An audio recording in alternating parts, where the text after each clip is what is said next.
Yeah.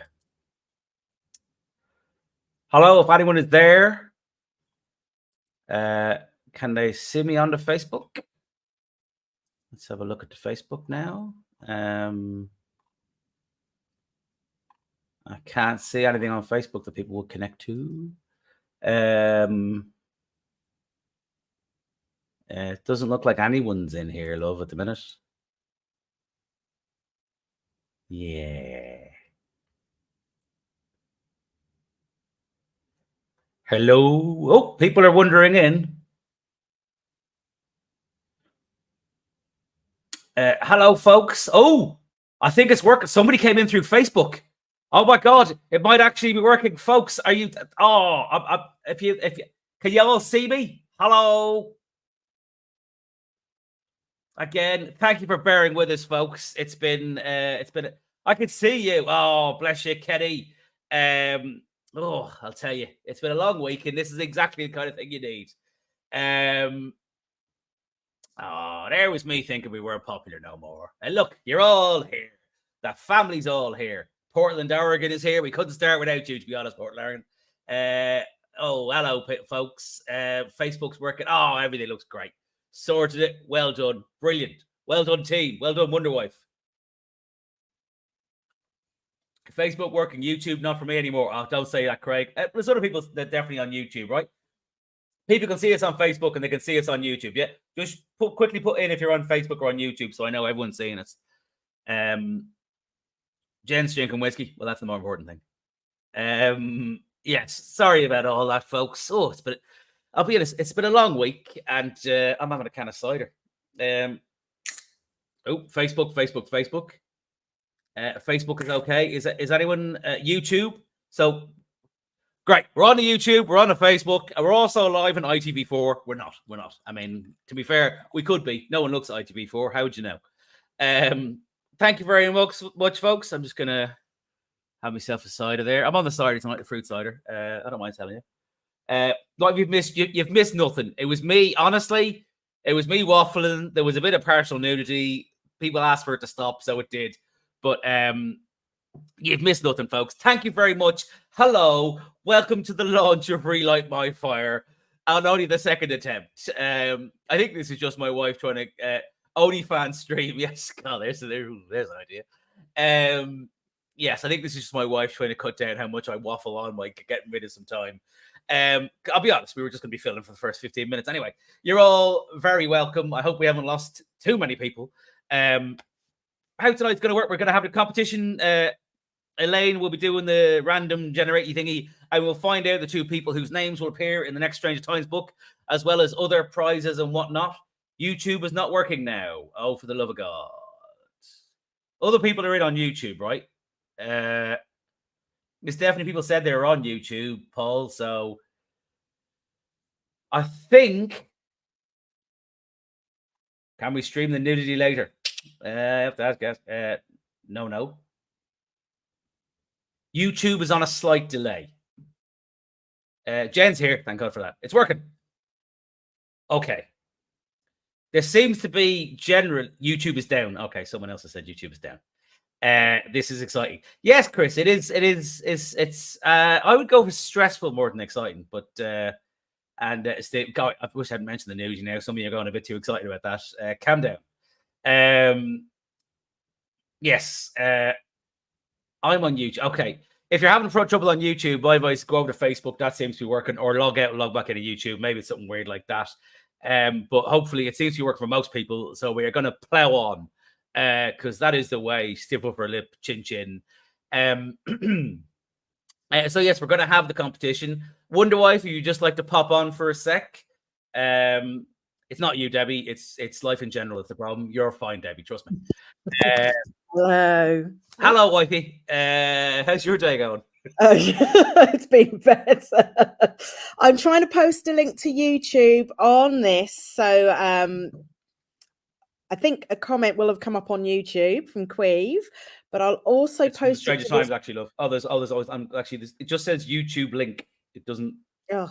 I can't see it. Yeah, Don't worry about it. I think it is. I think the best thing is if you're on YouTube and you're not sure. Oh, there's more of a thing. Okay, cool. Yeah, I'd And say if you're maybe shut down YouTube and open it up again, I'd imagine that might clear it. Maybe it's I'm just head to Queeve's channel. Yeah, just head to my channel. Yes. Switched over from YouTube. Oh, thank God, I've been busking till you got here. Okay, I think we've got most people in. We're just gonna plow on and so talk to me about prizes, love. You are officially the giver of gifts. So we've got a lovely little prize for you. I think we have 2 or 3, and it will vary depending if you're based in the UK and the US, because there's liquid, and obviously posting liquid to the US will be problematic, or anywhere else in the world. Sorry, let's not. Don't yeah, but we'll figure that out. But basically, but first things first. We've got the big prize. Let's go to so take us through the big prize. Okay, so the big prize is our pre-order prize, and that is for 2 people. We'll have a character named after them. We'll have their name in the book. Yeah. Yes, that's it. They'll have their name in the book. And then our smaller prizes. Oh, sorry. And they'll also get an advanced copy of the book, the next Stranger Times book, as soon as it's ready. And it will be personalized and signed to them. And then we've also got smaller prizes, which include an Eccles cake, which is a Manchester delicacy. That's the best way I'm going to describe it. These are going to be the spot prizes. We're going to give these away on just by, we won't be doing a draw for them. We'll just do them as spot prizes, I think, love. Yes. And then, so there's Eccles cakes, alcohol-free pale ale for those in the UK, special Stranger Times candles if you're overseas. And then we've also got some bookmarks and some badges as well. Cool. Lovely stuff. Thank you very much, my love. We shall do that at the end. We might do. We'll do a couple of spot quizzes in. I'm gonna. But if you would like to pop out, we'll bring in our questionnaire, our interviewer. That's probably better. We'll just bring in Mark. Let's bring in Mark. Interlocutor, whatever it is. Yes. Hello, Creve. How are you? Good to see you, man. I'm all right, mate. I'm calming down now after what's been an interesting start. You've invented a new social media channel, FaceTube, or Your Face, or whatever it is. It's great. Blended the two. Well done. It's fantastic. Great to see you, man. Congratulations. Let's get to the important bit. Congratulations on this chunky tome. Is this bigger than the previous ones? That's actually weirdly, it's by a little bit, it's the longest book I've ever written, and I also wrote it in the shortest amount of time I've ever written a book in, which is bizarre, but yeah, it's the way it worked out. Top trivia fact fans. Well, look, let's start talking about this. I want to know more about this. This is book 4 of a trilogy. Stella is an almost student. Vincent is going to hell. Tell us more. Yeah, well, it's sort of, I mean, the big, I think I said this before, but I was literally going to write another Stranger Times book. I was doing that, that pitch with you got to tell the publisher the next 3 books document, which is, you don't know this, but it is such a weird no reality. Yes, there's no reality. Yeah, because nobody ever refers to it again. It's such a stupid waste of everyone's time. I just want you to write a document that basically says, have you got other ideas? And you're like, where do you think the other 3 books came from? Yeah, exactly. But yeah, so, and I was looking for a name. And I came across, literally, I ran out of cool Manchester bands. I looked on Take That, saw Relight My Fire. I texted Gary Delaney, my friend, who's the big zombie guy, and said, isn't My Imagination or is Relight My Fire not a great title for a zombie book? And he wrote back, that or Back for Good. Yeah,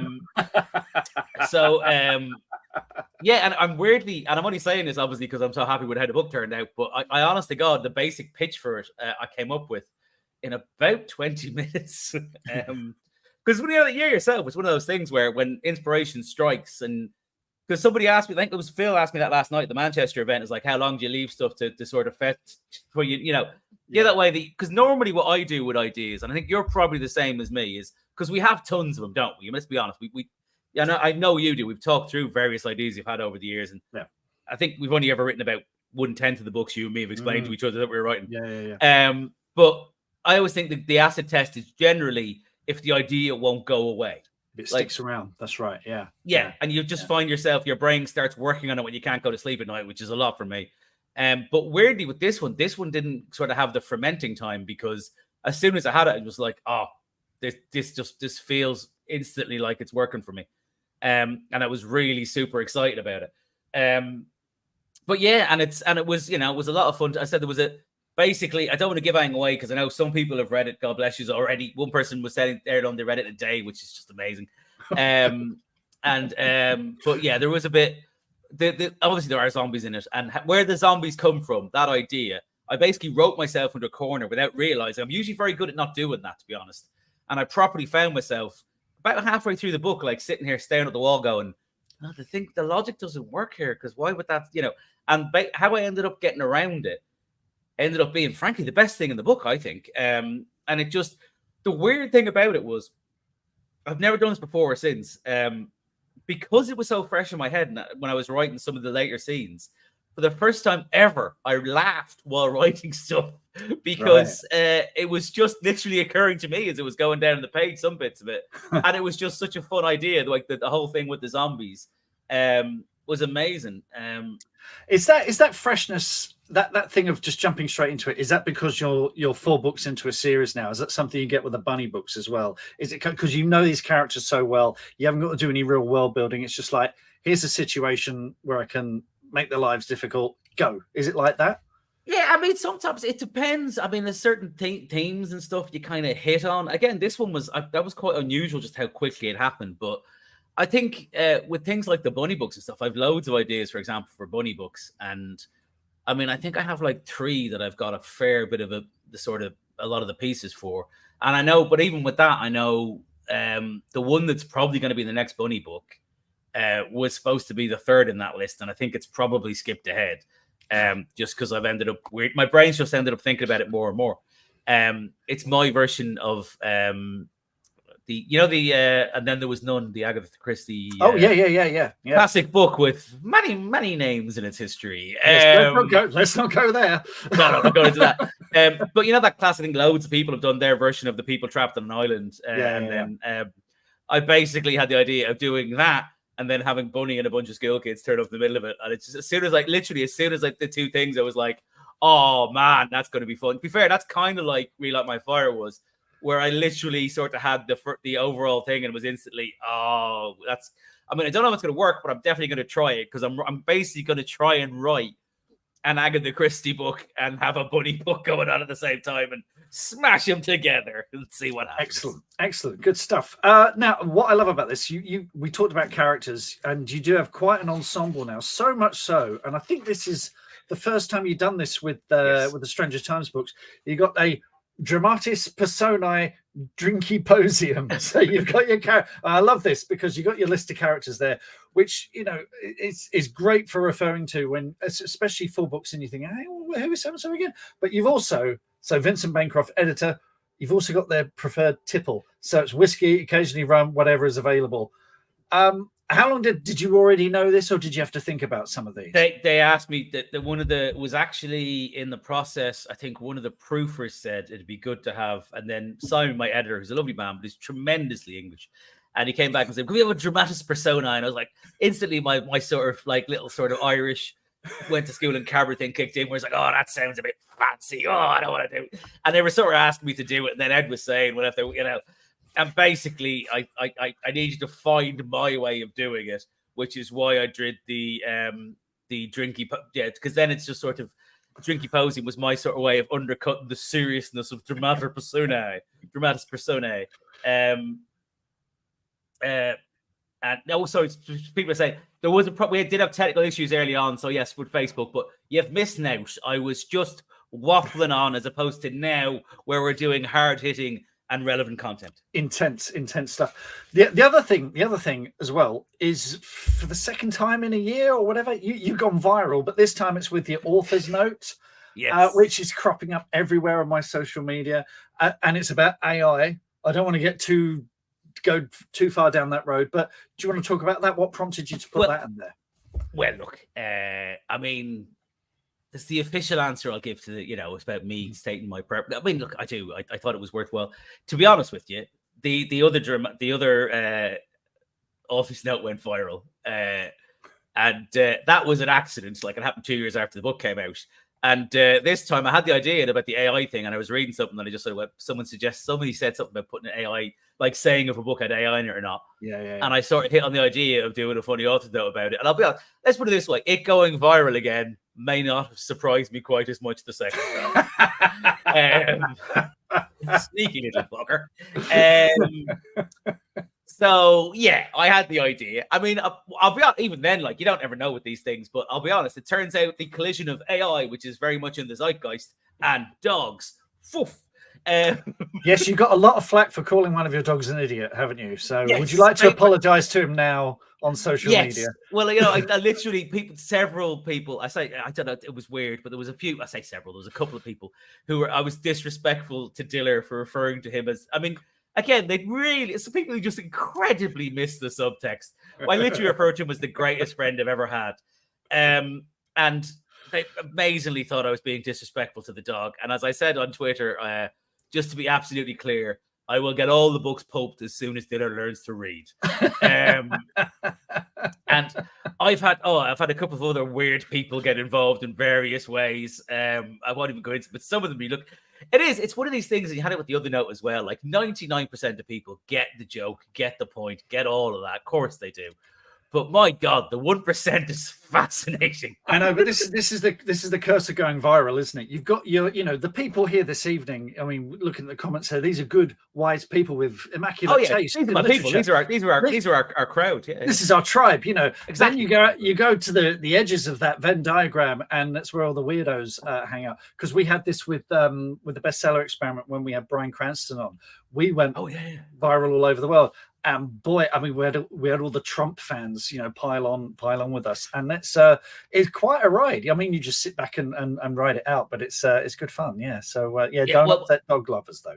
That's Well, no, I mean, genuinely the most upsetting review I've ever had, which is complete bull. It's actually the most popular on Audible in America.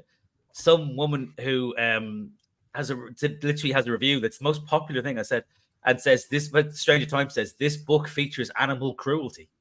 And we're like, what? It doesn't. I mean, I don't know if she's referring to there being a werewolf in it, or there's at one point somebody magically picks up a rat. If anyone remembers that scene. At the time, an estate agent is being tortured, and that's the thing. And then actually, to be fair, estate agents, fair game. Yeah, exactly. No one's buying that, but so it's one of those things where if you click on this profile, you quickly see that 2/3 of their reviews are about books featuring animal cruelty. But unfortunately, people read it and go, "Oh my God, there's animal cruelty," and they all like it. Although I'm not listening to that, so it's probably cost us loads of people in America, which is annoying. But but it was generally people have been grand with that sort of. I can't remember what I was about to talk about there, but yes. Anyway, the thing going viral has been weird, but it's been generally great, and it's people getting involved in the book and stuff, which is fabulous. Now, I made a joke earlier that this is book 4 in a trilogy, but of course, a trilogy has a beginning, middle, and end. Never supposed to be a trilogy. This is a series, isn't it? I mean, this series could run and run and run, couldn't it? So these essentially all work as little standalone adventures, don't they? Yeah, I mean, this one in particular, I think you could read as a standalone. I think Love Will Tear Us Apart, you probably really couldn't, because it was a payoff to the Bancroft thing. So I think that you couldn't. But I think this one, I mean, the next one, I think, because I kind of have the idea for the next one pretty firmly. And I'm going to make quite a lot of effort to make that very standalone almost, because it kind of has to be for the nature of it. But it's one of these things where, I mean, I think a lot of people are like me, but if somebody says, "Oh, this book's great," and you look at book 2 in a series, I would instantly have to read book 1. I would never go in on the second or third book in a series, because I would just, in the same way, it's this drive Wonder Wife mad, but like what's the big zombie hit thing? Not The Last of Us, the one from years ago, The Walking Dead, wasn't it? Yeah, Walking Dead. Yeah. Yeah, we were watching that. We were loving it. We never got past the start. So I think it was like a couple of episodes in the season 2. Because do you remember back in the days when things was actually on television and you had to record it? Yeah. It's amazing how this already sounds out.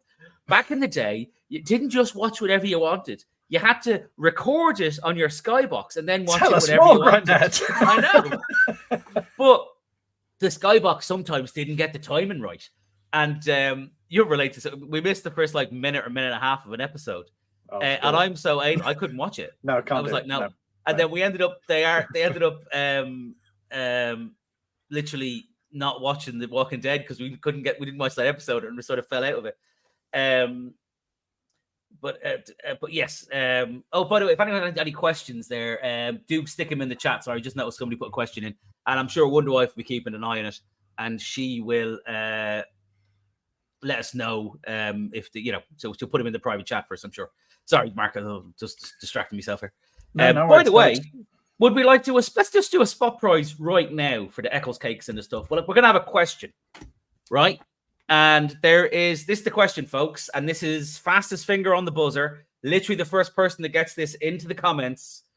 And the question is, what is the name of the magic shop in Affleck's Emporium that is mentioned in this book and a previous book? Go. Fastest one wins. And no one knows. People are furiously searching their Kindles now, trying to find the name. You're missing this. Echo Cake's on the line here, folks. This is serious. There's been no comments at all now. Everyone's just stopped. If they don't get this, do we get the Eccles cake by default? Neil has guessed thingy. It's good, but it's not right. Say what you say. Can you repeat, please? What was the name of the magic shop that's features in the Stranger Times? It features in the first book and in this book. It's in Affleck's Emporium and in Manchester. It's a scene where, oh, Jesus Christ. Where people blaming the menopause, blaming whiskey, Crystal Henge. You're just making words up now, Paul. That's the best answer. I'm menopausal, no brain, just cake. Is that my wife? Crystal? Why is everyone saying Crystal Henge? What? No, it's a person's name. It's the shop where the baddie from the first book goes in and gets a knife from. I'm on a diet, Debbie. Oh, jeez. For the love of God, people. Pratchett's? No, that actually would have been a pretty good name, to be fair, Rob. Right, well, I'm having the bloody Eccles cakes then. This is what's happening here. Screw the lot of you. I put a lot of time and effort into this. I think, actually, if you have the newspaper, there's also an Paolo's. Yes. Katie Smith, congratulations. It's called Paolo's. Well, you have won. You've actually said it was the vendor, but that's the name. Yes. Thank God. Yeah, I'll be honest. We're right out technical difficulties there again by me losing my shit. Katie Smith, congratulations, Katie. You have won the Eccles cakes and the non-alcoholic album thingy and some other goodies. So let me just check.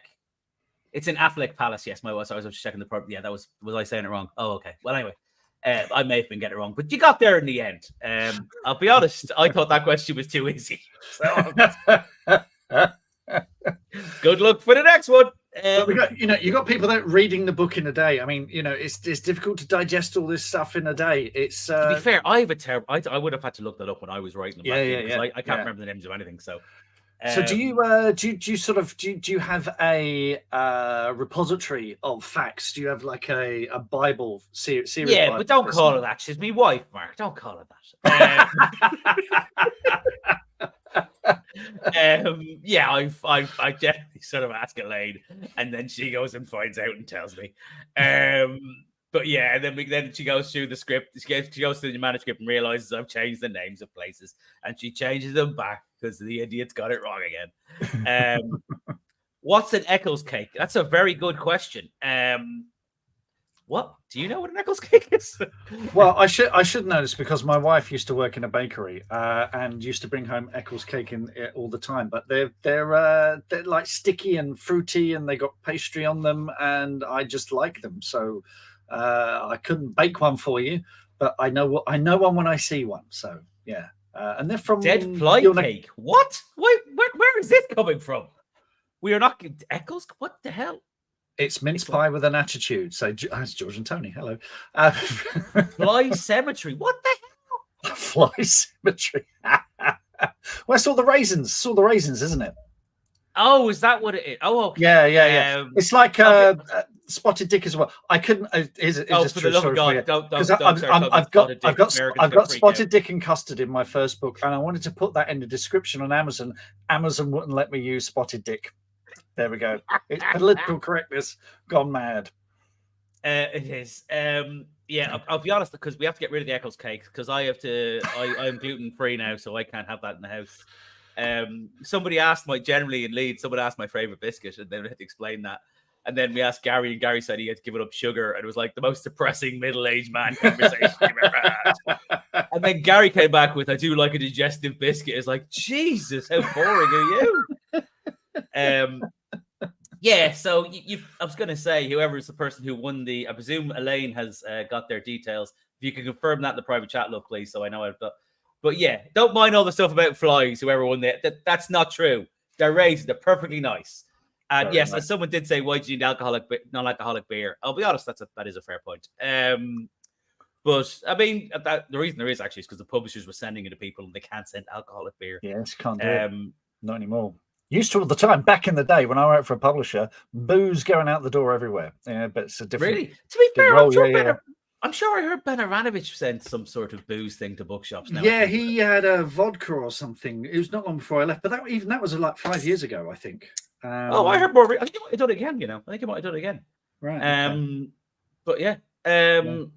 So yes. Anyway, it's been a great week. I should say, by the way, it's genuinely. Here's an odd thing, because I was traveling around the whole country. Which I'll tell you what was great is obviously we're doing the events have been fabulous. We did Leeds on Tuesday. Oh, sorry, Kibworth on Monday, which was an indie shop down in Kibworth, which was fabulous. It's a lovely little shop. The great thing with this week is I've been doing the Waterstones and they've been fantastic. But I asked, like, could we do more indies? And I've been to, I think, 5 or 6 indies this week, as well as all the Waterstones, which has been lovely. Because, I mean, bookshops are great everywhere. And the staff in the Waterstones are all brilliant and stuff. But, like, indies are amazing because people have sort of, you can see, it's always like somebody's passion project to set up a bookshop, and it's a delightful thing. I think I was in Kibworth, which is great. We did the event there on Tuesday.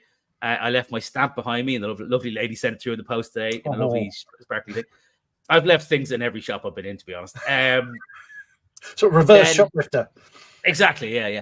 Then I went to the Book Vault in Barnsley. Shout out to them. They've always been big supporters, and they've got a load of books as well, and they've been great. Then I went to Ripon Little Bookshop. I went to Holmfirth, Reed and Holmfirth, and then EJ Mortensen in Manchester and B for Butterfly Books. I've been dropped in there again. I think that's all the indies, but they were cool. And then just all the Waterstones. So we the event on Tuesday in Leeds with Gary Delaney, which was hilarious because it wasn't your normal book event. I'll say that first, because Gary's only read like 3 books in the last 5 years, and 2 of them are written by me. But yeah, he's said, as pointed out, the book is dedicated to him basically, so I get him, convince him to come along and do the event. But it was, I think I said it I don't know if I said this to you early on, but it was very funny where we were talking about writing on his TV show. Writing on his wife's TV and Sarah's TV show, where I said, and then he just went, "Oh, sorry, in case you don't know, the comedian Sarah Millican is my wife." And then a woman in the front row went, "Oh, she's very successful." She is. We're going to see her in May up the road in Canterbury. Oh, fabulous! Yeah. Because I used to be of support for her on tour and stuff and all that. So she is extremely successful. I mean, someone actually sent a message today saying they were going to miss this event because they had tickets to see Sarah tonight. It was like, okay. I was almost going to say hello for me, but then I thought, no, someone's going to shout out and go, "Oh, Chris, hello!" I'd hear about it afterwards, so I carefully did not say that. And you're going to Glasgow soon, and you're being interviewed by Chris Brookmeyer, who's a hero. Are you prepared for this? Are you going to be fanboying? Are you nervous? Not at all. I am going to be because I'm literally going to be. It's going to be such a bad event because it's going to be the person who's supposed to be answering questions is going to be asking them, because I'd much rather. I'll be honest, it's been nice, but I spent the entire week talking about myself. I would much rather talk about Chris Brookmeyer. And yeah, it's genuinely, it's super exciting. And yeah, it's going to be. I'm so chuffed at the thing, and he's doing. And of course, it's so. I know people have been asking about Glasgow.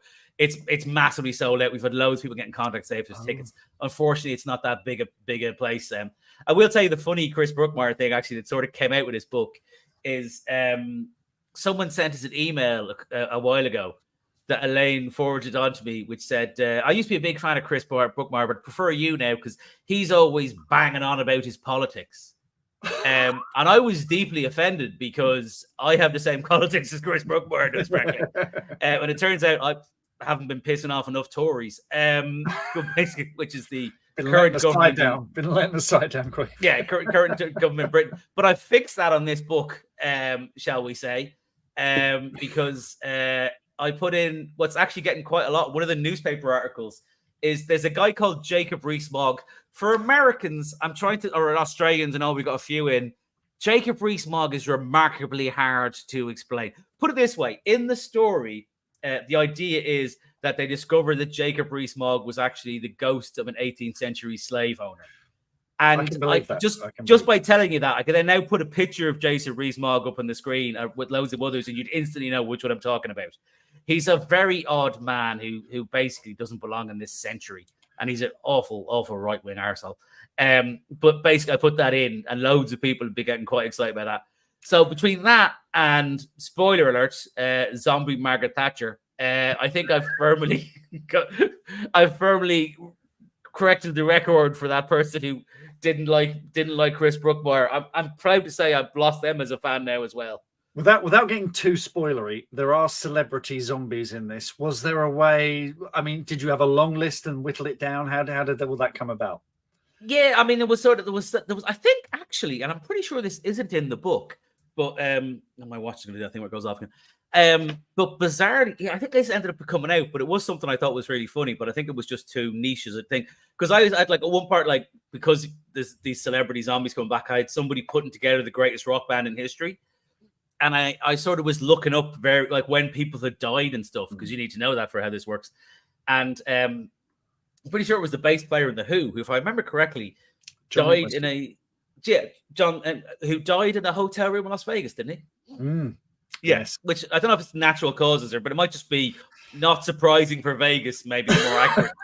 I don't know what happened, but I think it was him. I'm 95% because I looked up his name and I found out there was also a British Olympic cyclist from like way back in the day who was also John Entwistle. Oh, really? So I just thought it was hilarious that somebody got Jimi Hendrix, John Bonham, John Lennon, and then they thought they'd got the bass player from the Who, and it turned out it was this cyclist who died when he was 90. So it's like the idea of a 90-year-old man in Lycra like being handed a bass and going, "I'll give it a go." But it was such a nice gag that I don't think it made it into the book. But yeah, I did have a lot of fun going through the. I will tell you, I've said this at the events this week. I haven't sort of specified who it was, but I was worried the publishers would get sort of nervous about the Margaret Thatcher thing. So what I decided to do, I actually had an idea for somebody, which I thought was a bad idea. I checked with my wife. She thought it was a terrible idea. I checked with Ed, our joint agent, and he went, "For the love of God, don't do that." And then it was like, then I thought, but I want to get Margaret Thatcher in. So what I'll do is I will suggest that to my editor. They will be so horrified that I went, "Can we have him?" And he was like, "Oh God, no, please don't do that." I went, "But Margaret Thatcher's all right." "Oh yeah, absolutely fine, absolutely fine." They were just so relieved that I didn't do the other one. So they were like, "That's absolutely fine. It's absolutely fine." Yes. So I'm tempted to do that as the next quiz question. Guess it was the worst topic. No, I'm not going to do that. But yes, it was quite bizarre. I think actually we will have the next quiz question. Yeah, and the next quiz question will be, and it's weirdly in your line of sight. What is the second book in the Magnificent Witches of Woodville series called? Yes, quick answers in the thing now. What's and literally it's just over his. He'll probably go over and grab it now quickly. So what is the second book in the Witches of Woodville series written by the Magnificent Babes in the Wood? Trish is there. Congratulations. Oh my God, that was close. Look at that. Oh wow. Yeah, too many spoilers. Honestly, Karen, there's not too many spoilers. Nobody reads my books to find out what happens next. You enjoy the ride. So the first person to get that was Lisa. I will butcher saying that name, but Mark will get it perfectly right. Lisa. Oh, hang on. Imbrick. Yes, Lisa Imbrick. I think. Yes, I'd say okay. Imbrick. Fabulous name. Lisa. Apologies if we got that wrong, Lisa, but yeah. Wow, I'm just amazed anyone's heard of them. Thank you, folks. Thank you. Yes. Make my evening. Yeah. Cool. And so that's the second spot prize winner. I'll just check. Wonder Wife has got the details. Sorry, Lisa. Lisa Imbrick. Brilliant. Okay. Oh, okay. Oh, she loves my book. Thank you, Lisa. Thank you. Oh, good. Well, she's won herself some Eccles cakes, which are nice and there's other stuff. I have the details. I have the details. All of those things saying I have the details are me. We're having a very smooth technical day. Has it ever been any different? Queef, No. before we were recording, you were talking about a journey over the Pennines. Is that something you can share? Oh yeah, this was genuinely freaky. Because basically, here's a tip, by the way. Genuinely, if one of the Stranger Times books coming out, find out exactly the date the Stranger Times book come out, because you need to know that anyway, obviously. But my point is, do not plan any travel for that week, because the weeks that the books have come out, the first one came out in lockdown, so no one was going anywhere in Britain. The second one, there was snow, if I remember right, or something like that. I think that was the one. And then the third one, I remember bizarrely, or maybe it's the second one, but it was one of those, being on BBC Radio talking to the great Clive Anderson. And that was the week. Do you remember when trampolines brought the transport system to a halt? It happened again down here, actually. It was a trampoline. Oh, it happened again? Yeah, it happened again. Yeah. People's trampolines were being blown out of their garden, going onto train lines. And like, it was that big of a problem that they had people on the news asking people to go out and put bricks on top of their trampolines. And then this time around, I had to go down to London on Monday. I had to go down on Sunday night. I was literally racing in front of a storm, which sounds quite dramatic, doesn't it? And I was ahead of the storm. Then I had to stop and charge the electric fucking car. And then I was in the storm for the last bit because of that. It's all well and good trying to save the environment, get an electric car, but it actually put me in the environment being angry. But then on, I think it was Tuesday, when I was going back over the Pennines, which is the big mountains, it's the mountain range between Yorkshire and Lancashire, where Manchester is. I was coming back from Leeds and all the indie shops over there. This is bizarre. I was going by this thing, and there was obviously a tree that had become unsafe or something. I think it was next to a building site. But there was these guys who were like, they were trying to chainsaw down a tree, a massive tree right beside the road.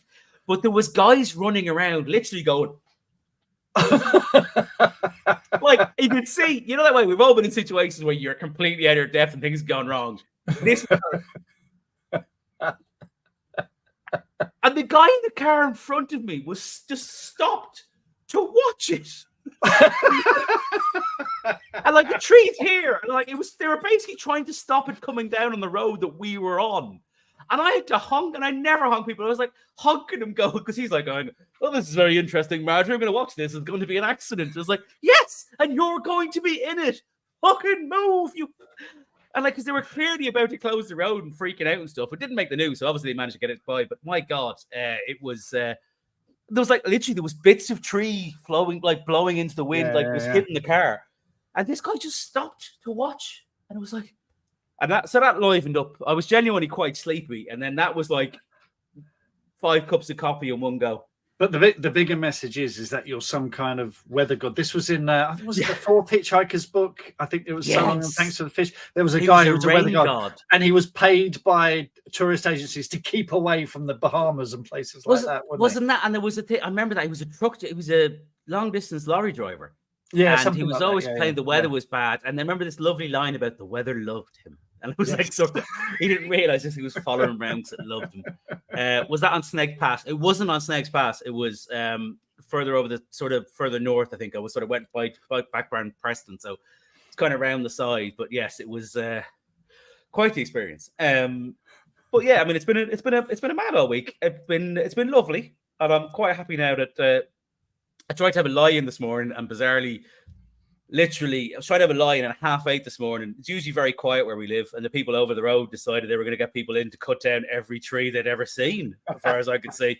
Just chainsaws the entire day. So instead of having a lie-in, I just lay in bed for 3 hours while Diller repeatedly licked my face because he was upset that I hadn't been there all week. Rob McKenna was the name of the lorry driver. That's a very... You knew that, wow. Paul, but you didn't know Affleck. You didn't know Paulos. How... Get back in the class. Look, Douglas Adams, we know our place, so good for yourself. Now let's talk about the audio edition of this, which I saw earlier. is absolutely smashing it. So I think it was apparently it was at 9 today, and then we realized it might have been actually higher yesterday. We just didn't have a chance to look. It's been going great. Well, look, everyone loves Brendan. I mean, annoyingly so. I was down in Penguin's offices on Monday, and they wanted me to do some recording of videos and stuff for the audio team. God knows if I ever use them, because they did the classic thing when they gave me a script, and I was like, I'm not really a script kind of guy. So just what you need me to talk about? Yeah, I'll just do that I'll just ramble for a bit.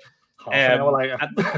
And they wanted me to talk about Brendan and say how great Brendan was. So obviously I couldn't do that. We're the Irish, we can't praise people we like. So I was basically doing this thing about how he's annoyingly good, and I've fired him now because he was too successful. People liked him too much. And like the woman was laughing while she was recording it, but I doubt we'll ever see it. Keep an eye out on Facebook for adverts for the audiobook and me talking. There's a good chance they'll just use none of them. But if they do use one, I don't think they're going to use the one where I was talking about. I also did another one about Brendan Margone, and he's good. I mean, we go out drinking all the time when I'm home, but to be clear, that's not how he got the gig. But I just sort of did this rambling thing where I was trying to pretend he wasn't my drinking buddy. But yeah, now Brendan's done a magnificent job as always. And it's very interesting, actually, that lots of people read the book and then they get the audio. Because you always think it's like either or sort of thing, but it's amazing. Complements each other. Yeah, they really do. It's like if you enjoy the experience, you'll enjoy it again in a different way. But yes. Absolutely. Got a question from Gary Hall who says, what are the chances of a Stranger Times role-playing game?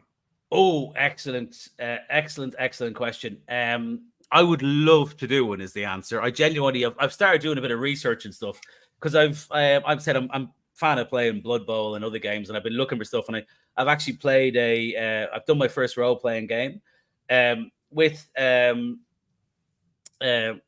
mates of mine who are now in New Zealand, bizarrely, because you were offered, but you didn't come in. We had a brilliant time. It was with Tony and George, who wrote Over London.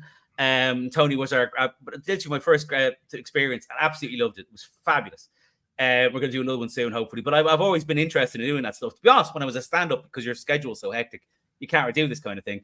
But now I kind of have, and I've always been really interested in that kind of stuff. So the Rivers of London one is great. I've got the book of that, and I've got a couple of others. And there's a mate of mine, Paul, who actually teaches game design in the University of Manchester and stuff. So he's a fan of the books, and we play games together and stuff. So I'd love to do something like that. I mean, frankly, it needs to probably be, more well-known, shall we say. But hope, fingers crossed. But yeah, I'd love to. Would you imagine you must say with your world and that, but it would work great for the Witches of Woodville as well, wouldn't it?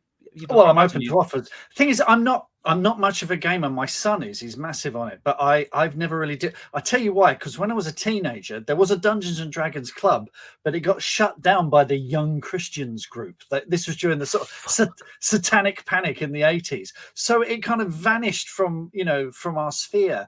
And I never got into it. And every other fantasy author I know is really into role-playing games, and I've never got into it. But my son is massive on it. He's like 21, and he's a dungeon master, and he absolutely loves it. So yeah, I've never really.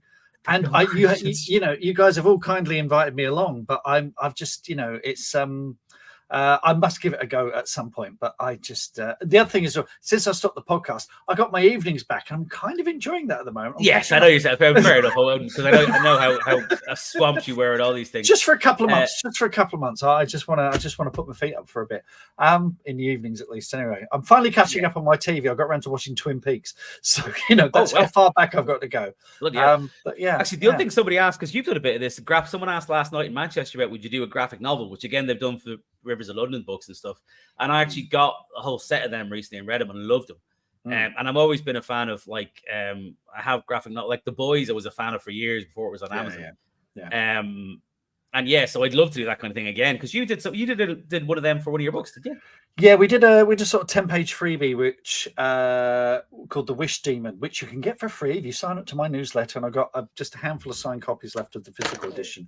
I did it with an artist called Emily Stewart, who's a friend of the family. She's a brilliant up and coming artist, and it was really, really good fun, really, really good fun. But it's a lot of work. It's a lot of work. Yeah. It's I suppose it's a different writing gig, isn't it? It's a different kind of very different. It's not like screenwriting. It's that thing of you're describing panels, and you've got to let the visuals do so much more of the storytelling. And it's a different muscle to exercise, and I really, really enjoyed it. It's definitely worth doing. Is it because one of the weirdest things I ever had as a writing thing, because I used to do kids TV back in the day, because you could get work in it, frankly. So that's why I was there. I did a thing called Animal Spies, which is long gone. But if anyone remembers Animal Magic, which is a show when I was a kid, so this is Johnny Morris. Yeah, exactly. It was basically doing a voiceover of footage of animals. And they got us what they call B-roll footage of nature documentaries that basically they hadn't used on nature documentaries. We just asked them to send us the roll. We paid them like not much for it because it wasn't stuff they were using. And then they'd send it to me. I'd have to go through it. And then I'd have to like pick out various scenes, take the timing on it. So we want that bit, and then we'll cut to that bit. And then I had to put a voiceover over it with the characters, the animals talking to each other as a voiceover. It's the most complicated thing I had to buy a special VHS thing. I think it was like to be able to do it properly. That's even older than Skybox's VHS. Yeah. Like that was incredible. Yeah, because at the time it'd be a lot easier now because you can just put it in your laptop or over the screen or what have you. But that was the hardest because you literally had to like take just random footage. And also, some of the footage was frankly upsetting. Koalas are horrible little shits. Yeah, right, little sods. Yeah. I mean, like they're literally. There was a voiceover. They had a thing on one of these things, and I'm sitting there with like 2 or 3 women. I always remember in the offices of Darren McQueen, the production company, and we were looking at the koala footage, and the guy was basically explaining how one of the koalas was forcing himself on one of the other koalas. And we're like going, I don't think we'll be using this. And we were like going, but they seem so cuddly. And then actually the worst thing in that was as well, they obviously had a scene where a koala nearly got run over by a car on a road in Australia. In the B footage, you could see them putting the koala in the middle of the road, which you are not supposed to do. Oh. I mean, it got away, and I'm guessing they just cut it to look bad. But yeah, you can't be doing that. That's terrible. We got some more questions. One from Adnil Gnol, which is Long Linda backwards. What does Fechet la Vache mean? It's from Monty Python and the Holy Grail. My kids got me this a couple of years ago. Fechet la Vache, when the French soldiers are inside the castle and King Arthur's outside. Un cadeau. So it's from that. It's an obscure Monty Python reference. Jane Dolman says, please say the character with the dubious hygiene problems will be back. Loved him.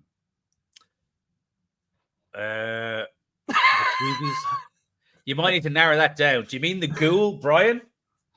If you mean the ghoul, the one who's I presume it's him. He's the one who's shitting it. Yes, I think he will be. He wasn't supposed to be, but like it's that old story about me and the Muppet car, and they keep getting in, and they ends up getting more and more people. I think Brian will end up still being in the thing. Yes, he may well be back. And okay, someone's asking when I'll come to Holland on a tour. I would love to come to Holland on a tour. I mean, I don't know if do they publish books in, like, obviously they publish books in Dutch, or, don't they? Yeah. This is showing my ignorance. I don't know if it's actually been published in Dutch. I'd imagine the Dutch being the Dutch, they'll all read in English anyway. Yeah, we'll have much better English than we do. Yeah. Oh yeah, I'm like the Germans are insanely good at the English. We got a question from the Snuggly Duckling Bakery. I don't know if it's been asked already. After seeing you in Liverpool, it popped into my head afterwards that I wonder if your books will intertwine. Will Bunny ever be in Manchester and come across something weird and wonderful? Will the Stranger Times ever employ MCM investigators? Yeah, people are always asking me this, and I basically, good question. I've always kind of said no because there's a different, like magic and non-magic. You can't really put them together. Having said that, I think I said this last night, and I'll be honest, I'm pretty sure this answer occurred to me on stage, and I just sort of went with it. But now I've remembered it again. I think no. What I might end up, because someone was saying they'd love to see Bunny like fighting a vampire or a werewolf or something. And I think what I might do is, like, for some sort of one-off charity, God knows what, Christmas special thing or something, I might write a story where Bunny is fighting a werewolf or something. But then I am going to Bobby Ewing it at the end where he wakes up and it was all a dream, because obviously you can't really be doing that. So I might Bobby Ewing Bunny fighting something at some point, but that's all. That's a really old reference. We're beyond VHS now. We're going further back in time with our references now. Yeah, that is a really old. Somebody's asked about a TV version of Strange Times with Dylan Moore and his Bancroft. Yes, I think I said this a couple of times this week, actually, because people keep bringing up. Like, I'm a huge fan of Slow Horses by Mick Hearn. If you get a chance, by the way, on Apple, it's a fabulous TV series as well as an amazing series of books. But people are always pointing out how Bancroft is similar to Jackson Lamb. And the reality is, Bancroft is exactly as he was in the sitcom script I wrote like 10, probably 15 years ago now. God. But so to be honest, I wasn't ripping off Jackson Lamb. If I'm entirely honest, I was ripping off Bernard Black, which is Dylan Moran's character from the sitcom Black Books. So if the Stranger Times ever gets a TV, I mean, look, again, they never, you can tell us, Mark, they don't ask authors about casting suggestions. That's the reality of it. But I'd love Dylan as Bancroft. I think he'd be fabulous. There's a few fair. I was thinking during the week, James Nesbitt would probably do a great job because he's a very good, underrated comedic actor, James Nesbitt. But yes, yeah, Dylan is, and frankly, his character was the obvious. It was like, I think at the time I was basically him and J. Jonah Jameson with the Spider-Man film. Was Bancroft is sort of them kind of rammed together. You know that way you sort of take two things and shove them together like that. Absolutely. Got greetings from Jacksonville, Florida. Any plans to visit the US this year? It might be not in an official capacity. I might be going over to do some research myself and Wonder Wife at some point for the next Bunny, the next McGarry Stateside book. That may also, by pure coincidence, involve seeing the Los Angeles Rams play football. But that's just going to be an unfortunate accident that'll happen along the way. But no, we'd love to do, and people have asked about events in various different places, and like we haven't done events in Ireland yet. We'd love to. And I'm really hoping to sort that out. That's kind of something we will look at some point this year, trying to get that sorted out, do something in Dublin at the very least to start off with. And weirdly, I had that before. Again, it's the weird when publishers work that I asked for a meeting with the PR person for Penguin Ireland or something like that. And they went, well, it's hard to do these stuff even with Irish authors. And I was like, I'm sorry, what now? Even as in I'm not Irish? Whoa, hang on a sec now. And then sort of they got that sort of, let's talk about why we buried Grandad under a flag. I think you'll find. But yes, so we'd love to do. I know people have asked about London. Was we were hopefully going to do one with you and Jodie Taylor, Mark. And as you know, obviously we for whatever reason that didn't work out with the venues, but we're hoping to get something in because we really want to do something down there. And I know people have asked about various shops and stuff. I would say if you've got local independent shops or anything like that, do say it to them. Generally, if they get in contact with us and they want to put an event on and maybe do something with a couple of authors and stuff, because I know you'll back me up this, Mark. We love doing those kind of things if we can. Love it. Yeah. It's good fun. And if you got a couple of authors, you're guaranteed a crowd basically because you get both kind of readerships coming in, and it's a really good. Myself and Mark would do quite a lot of things together. Except he lives ridiculously far away from anywhere useful. I mean, he's down in the shit bit of England where it's called the Rump. I'll have you know, North Kent. The arsehole of England, but the Garden of England. Forgive me. Yes. The garden where the dog shits. How dare you, sir? This is war. Please come to Newcastle. I would love to come to Newcastle. At least one of my very close friends is a Geordie. I won't say which one, but she might be famous. But yes, I genuinely, I'd love to. Newcastle is something I will actively ask for on the next list. And obviously, we're doing Glasgow on Tuesday, which I'm very excited about for many reasons. But yes, I know we're already. I mean, we did start late, but we are technically overtime, but only technically seeing as it took 20 minutes to get going. We've done the 2 spot prizes. Let me just check in with my wife. Do we now want to do the big draw? Have we done all the questions, by the way? If there's any more questions, do pop them in. And again, we might have missed them the first time. But Devon Cornwall, I mean, it's a big ask, but I'd love to do it. I did always enjoy gigging down that way. We've got friends in the Methergissy bookshop in Cornwall. Oh, nice. Yeah, I mean, genuinely, I'd love to go around and do. It's one of these things if you can sort out a tour and stuff. Shall we do the big reveal on the 2 big winners? Yes, let's do that. Queeve, can I ask to get a number from you from 1 to? Bear with me. 1 to 527. Oh, right, because you randomize all these. Because my instinct is to go 1 because I want the person who actually pre-ordered the very first as soon as we said it. But I know for a fact Wonder Wife has randomized all of these, so that won't be the first person. I will go for 300. Okay. And sorry. I'm doing a drum. I've got my drum kit. I could set it up and do the drum roll properly. I mean, it'll take about 20 minutes, but no one's in a hurry, are they? No. 327 is speaking to me for some reason. So, okay, I don't know if he is on line at the moment, but that is Joel Tigner. woo! Joel Tigner, good name. It's a good name. Yeah. I'm very pleased with that. Oh, that's our first competition prize winner for the. Do we know where he's from? Joel, I believe, is in the US. Oh, very good. Joel, congratulations, sir. You're going to be in the next Stranger Times book in some capacity. You might be a dead body. You might be in a news article. We don't know. Mark, over to you. Can I have a number between 1 and 527? Let's have a go with 124. Oh, spicy. I don't know why I was excited about the. Ooh, he's got hundreds. Well, that told us a lot about your personality, Mark. This is actually quite the psychological test. It is, isn't it? It is. And that is Robin Worcester. Again, good name. Very pleased. Well done. I mean, we haven't set this up, but if we had, those are the two names that would have got it. And it's a Robin with a Y. So it's, I was going to say Robin with a twist. Yeah, excellent. Fabulous. Robin Worcester. Oh, these are two good names. I'm very pleased. Congratulations to them. And thank you to all of you who have pre-ordered. Oh, we should say, by the way, the email with all the goodies, the online, like the ebook and audiobook of Meanwhile in Dublin, those are going out over the weekend, shall we say? Is that yes, right? they are. Yeah. They'll be in your inboxes. If you haven't, people should have started to receive them already, but if you haven't, it'll be with you by tomorrow. Yes, I remember, folks, when the pre-order thing, how it worked was you were supposed to email us because some people have sort of gone, it didn't turn up on my Amazon thing, and you're like, yeah, no, it wouldn't have done. You had to tell us. Amazon aren't helping us out here. We're doing it all ourselves. But if you've done that, sort of let us know, and we can still send you the newspaper and stuff. You're not going to win the competition now because we've had the competition.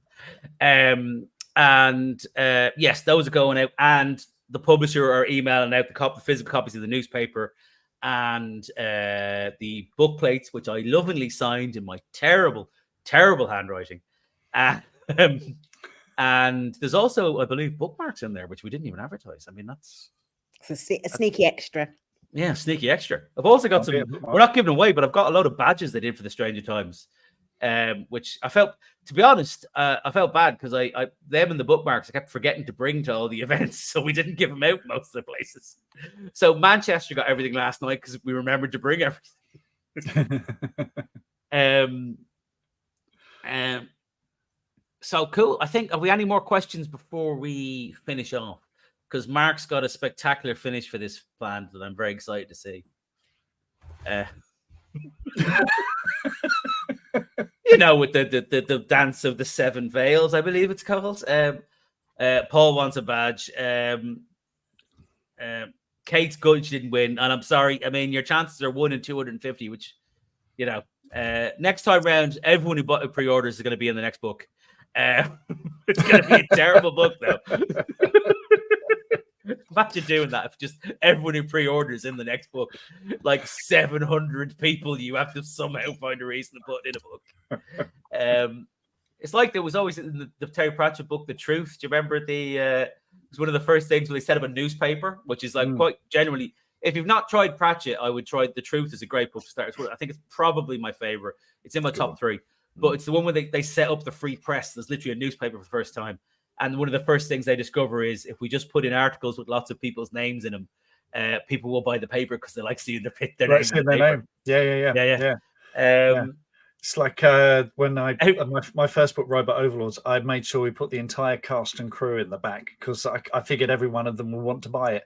I'm not sure they did in the end, but it's worth it. It's a good idea. It's theory. Yeah. It's like that classic story about Lee Reacher, Lee Child, where the reason Reacher's mother is French in the books is because the French don't like books that have nothing French in it.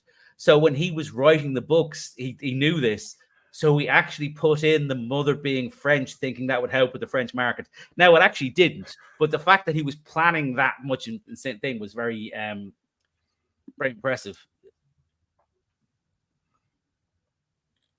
Someone asked about, by the way, someone say about like missing me in Waterstones Stockport. Can I just I want to give a shout all the indies I mentioned earlier on, but some of the Waterstones Stockport, Callum, the manager in there, they've done a big display. They actually got, bless him, he got in the newspaper I dropped in last time. They put it in frames and they put it beside the display. Like they made their own display stuff, like normally published would send it and stuff. They were great. It's a lovely lady in Chester who I can't remember her name now off the top of my head. She was amazing. She did a wonderful draw on the characters and stuff. She's a big fan of the books. Just stuff like that. You know yourself, especially when like I was driving all around the country and it's frankly exhausting. And then I turned up in Chester. I mean, Chester's hilarious, by the way. I parked the car for 15 minutes and I'm pretty sure I now own a house there because there's no way that was the price of parking. But one of the funniest things that happened this week was Chester's a very odd city. It's got a wall around it and stuff and all. Yeah. Lovely historic place. And stuff. Sort of double-decker shops, the two tiers of shops. The doubles, exactly. And it's a nightmare to find parking in and stuff. But I went to the shop and then the map told me to go the other way to go back to the car. I ended up on the wall of Chester beside the car park. And I was there with an attendant and I saw the attendant guy and just went, "How do I get in?" And he went, "It's a car park." And I went, "I know, that's my car." And then he went, "Come in the way you went in." And I went, "If I could find that, I wouldn't be asking you." And it was just like, oh. And then you realize that, frankly, if some bloke is the bloke going around a car park with a mop, he might not be the person to ask for any kind of serious, highly intellectual questions like, "Where's the door?" It's a lovely town there because and the shop at Waterstones is fabulous. It's great. Is it Fancy Con's there, isn't it, Chester? That's right. It is the next one. Fabulous. I'll be there. I don't know. Are you going there? Oh God, yeah. I mean, it's not that far from Manchester, so I'll definitely be there. Are you going to Glasgow? You know, is it the I'm not going to Glasgow, no, but I'm going to Chester. Fancy Con. Can't make Glasgow. Fabulous. Sad. Why is the car plug Phil Nellis? I've got a very limited range of voices. But yes, you need to get some posters done for the book signings like Ben Aranovich does. Oh yeah, I need to do a lot of things Ben Aranovich does, but mainly sell as many books as Ben Aranovich does. Yes. We all need to do that. Let's dispel the myth that Ben isn't actually at home with these poster printer press thing printing these himself. It's the publisher doing this. Yeah, you say that. The man traveled to Germany like 5 or 6 times to check facts when he was doing a novella. So yes. I generally I don't know what Ben is such a wonderfully unusual man that he could be. Is there any official Stranger Times merch? There isn't. We've been asked about this a lot, and basically I think hopefully, I mean, Wonder Wife's going to be busy in the next. Well, she's always busy. I mean, God, she's running the company. She's taking care of 2 dogs, and frankly, a fucking idiot. I mean, that's not easy. Yeah, I've called myself an idiot. Let's see, people complain about me disrespecting myself. But yes, we do want to do the merch thing because people have been asking, and we did have. It's cool. Like someone else came in with the t-shirt they'd made. The Stranger. I work for the Stranger Tims, which is fabulous. I mean, nothing beats Lewis, who actually bizarrely works for Penguin. Now he didn't when he started. Like he was a fan of the books. He turned up the first event. He has a tattoo on his leg of the Stranger Times, which is bloody hell. That's commitment. That's and he's now the indie bookshop rep for the north of England for Penguin, which is fantastic because his adverts go, "Do you like the book? Let me show you how much I like the book." No, it's fine. Put it away. I'll buy them. To the point where I generally said to Lewis, "Don't tell other authors about this. They will get annoyed because you've only got so much skin, man." So yeah. But yes, mugs. Yes, mugs, t-shirts. 5 seasons in a movie. We're planning everything. Well, let's wrap things up by just saying what's next. Okay, any hints as to what's coming next without being too spoilery, or do we even know? Is this another one that's going to suddenly? I actually weirdly, do you know what? I think I know. I definitely know the next 4. Well, the next 4 books that I have planned. I'm currently working on a top secret project with a co-writer who may or may not be married to me. Wow. Don't know when that bizarrely that might come out. This is a spoiler. That might come out in German before it comes out in English because that's where it's at. But it also might never see the light of day because we might find out that while we can work together running a publishing company, writing a book together might be the thing that ends our marriage.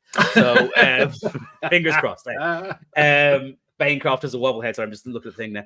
Decky radio show merch. These are all wonderful ideas, folks. Then Bunny book after that. I think that's going to be the one with the island and stuff because it wasn't supposed to be. But then after that, I'll be writing the next Stranger Times one. The next Stranger Times one will be a Christmas book, which I'll tell you this now. People are getting annoyed about this, but don't worry. It's actually a good thing.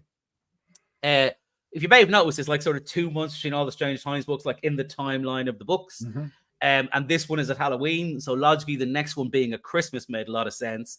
I have an idea I love for the next Stranger Times book, but it is a Christmas book. And then everyone, as soon as I said that, Ed, our agent, before it even asked the publishers, went, you can't bring out a Christmas book in January or February. So it might get pushed till later in the year, like October probably of the year. But so while the Stranger Times book next year might be later, but we've always wanted to bring out the Stranger Times podcast with all the short stories and stuff, which thanks very much for everyone supporting them. It's great that they're growing strength and strength. Basically, we're going to bring out a Stranger Times short story collection, we hope, which we like probably about next January, with the best of the podcast and some new short stories. So that'll be that. And then there will be a book later in the year. So it'll be more Stranger Times overall in the year. Mark brought one out. So someone said you brought one out. Is that merch by any chance? No, it's the Holly King. It's a Christmas. Well, it's a Yule book. It's a winter book. Oh yes. Oh, sorry about Christmas. Yeah. It's not just for Christmas. It's for life. That's what I say. So, yes. Yeah. Well, we did have a discussion with that, and I think I mentioned to Ed, and he went, "Yeah, but his isn't as possessed Santa Claus as yours is." But spoiler. I mean, I'd say it's literally, I was talking to the PR guy, Tom, yesterday. He's a lovely fella from the company. He's like, sort of, you say Christmassy book. And I went, well, it does start with a quadruple murder. Like, that's the idea in my head. I literally go, and it'll be the anti-Christmas Christmas book. And we don't know if that's going to work as a marketing idea, but fuck it, let's have a go. And so, yeah, there's going to be that. And then I've got, if I actually manage to have time, I would love to write a standalone book. I have several ideas for standalone. There's one that recurred to me recently that I really like, that again is doing that thing where it keeps pecking away at my brain. Yeah. So that'll sort of happen. But basically, several people asked throughout this week, is there going to be more bunny books and stuff? There's going to be, I mean, I think everyone who's on this will know this, but there's going to be look, I love writing bunny. With all these things, people keep asking how many Stranger Times books there'll be, how many bunny books there'll be.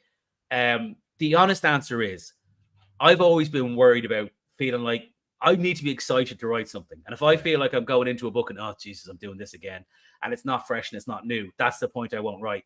I am nowhere close to that with any. I mean, the Stranger Times, I honestly, weirdly, after 4 books, it kind of oddly feels like I'm still getting started. That's how fresh and new that is. Yeah. And with the bunny books, I have so many ideas. I've got 3 bunny books I really want to write just in the next couple of years. And that's by no means the end of the bunny thing. And there's the McGarry Stateside will get finished, and there will be a resolution. I know people are always asking because the last book was almost a diversion a little bit.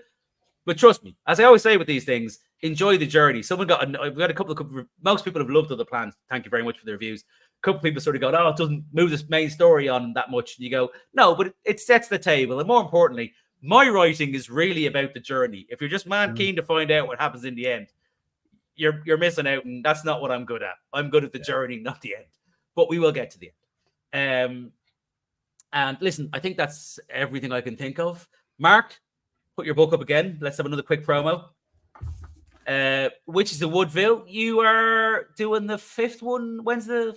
I'm halfway through the 5th one at the moment, so that's going to come out in about a year's time. And the second End of Magic book, which is another series you have, that's coming out. The End of Dragons, hopefully in May. I'm planning to do that in May. I'm just going through some edit notes now. Got some great feedback on that. So having a lot of fun with those. So both of those. So yeah. Excellent, good. And as I said, mine. I think the next thing for me will probably be the next Bunny book, because what we're writing now won't be out for a while because it's going to be probably traditionally published. But that'll be out, later in the year. They'll also, there will. Meanwhile, in Dublin and stuff, because anyone who pre-ordered you will be getting that sent out to you. But that will be in a Bunny McGarry collection as well. We're putting all the short stories and all the short fiction together because people have been asking about that into one book, and that'll come out probably. I wonder why it's going to kill me for saying this, but probably Paddy's Day, March 17th. That's what we're aiming for. So unless, fingers crossed. That'd be a release then. Bunny book later in the year. Lots of other stuff. Someone fill me in. Alan, if you just turned up, there's so much to recap. Technical issues. Sit down. Start from the beginning. We'll start again. Technical issues for the first 20 minutes. There was that thing where Mark went a bit. He went a bit, psycho weird killer. For a while there. Yeah. He went a bit. He came back to us. We got him. We managed to talk him through stuff, and he came down quite calmly. Yeah, it's been like therapy. I got some organs out, but not the ones you're thinking of. Very tasteful. And Then there was that bit with the gorilla, which was weird. And don't forget the Eccles cake. There was Eccles cakes, non-alcoholic beer, and that was pretty much it. You're up to scratch there, Alan. Yeah. Thanks for coming in for the last 30 seconds of a thing that should have finished 23 minutes ago. Folks, I will say, first off, Mark, thank you very much as always. I always appreciate you coming on and do these things. It's lovely to have a chat with you, and thank you very much. I appreciate it. Folks, thank you all for coming in. Thanks for bearing with us. It wasn't the smoothest of things, but we got there in the end. And thank you all. In all seriousness, the amount of pre-orders and stuff have been fantastic. The response this week has been great. If you were at one of the live events, thank you. They were honestly so much better than we could have hoped for. Bigger numbers than last year, so we were across the board delighted. Thank you as well. If you get a chance, as always, stick up a review. They're always great. I think we've got a few already, and they're going well. So thank you very much for all that. And without further ado, I think we'll just say thank you very much and good night. And may you all have wonderful weekends. And she's coming on. Just come and say goodbye. We're doing the wave bit now. Thanks, folks. Bearing with us. Bye. Book if you haven't already. So you have already. Why are you still here? Bye. Read the book. Bye.